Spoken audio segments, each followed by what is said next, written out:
cirque Zavata est le seul cirque qui a le droit de s'appeler Zavata. Pour nous, Lydia, c'était la fille d'Achille Zavata, donc elle a le droit d'avoir un cirque. Quand nous voyons tous les Zavatas qui circulent en France, on s'étonne. Il faut savoir que Zavata n'a jamais protégé son nom, donc d'autres s'en sont emparés, et ils avaient la loi pour eux.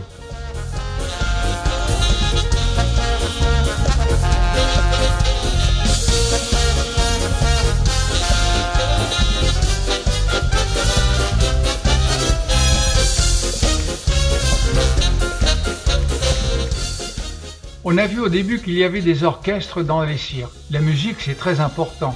Maintenant, il n'y a plus ou presque plus d'orchestres. On les remplace avec de la sono. Cependant, n'oublions pas les grands noms qui composaient le cirque. Par exemple, Jean Laporte. Bouglione aussi a fait beaucoup pour la musique de cirque. Fred Addison, avec un orchestre de variété, et il a beaucoup composé lui aussi pour le cirque.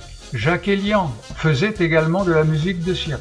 Bernard Hilda, c'est lui qui a composé un air qui est resté célèbre dans tous les cirques depuis plus de 20 ans. Pom pom pom, pom pom pom pom pom pom pom pom pom pom. Voilà.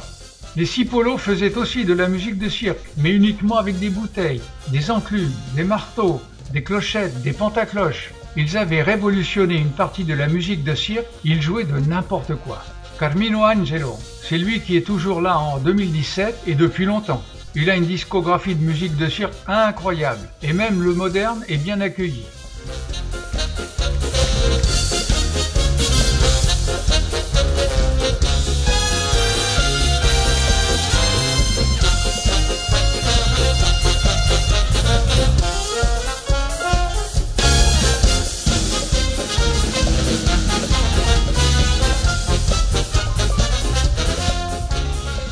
On voit sur la photo Maurice Chevalier avec Joséphine Baker. Ils étaient le parrain et la marraine d'un petit éléphant qui était né chez Bouglione.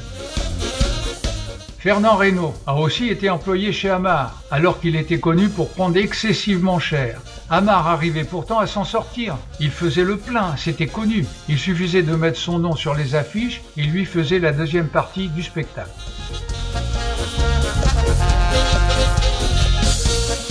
Voici une famille dans le Loir-et-Cher, vivant à Salbris, mais ils ne font plus de cirque. Ce sont Désiré Reich et son épouse.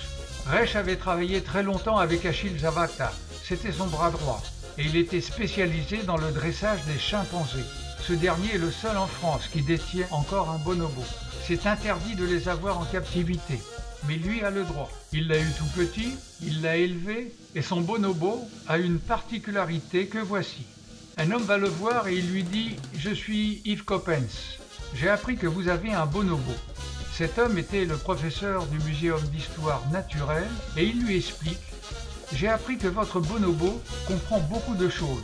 Et je voudrais savoir, est-ce du dressage ou est-ce une évolution ?» Il resta une journée avec Désiré, dont la bonobo possède une particularité, celle de jouer aux cartes. Elle joue à la bataille. On pourrait penser qu'il y a un dressage ou un truc et que le dresseur lui a fait un signe par exemple. Quand vous mettez certaines cartes, elle met une carte supérieure, ce qui l'a fait rigoler. Elle a réussi à apprendre l'ordre des cartes et Yves Coppens, justement, est venu l'étudier. Il a fait des études là-dessus et il essaye d'apprendre comment un bonobo peut apprendre ainsi. Donc on peut jouer aux cartes avec elle, ce qui reste encore incroyable.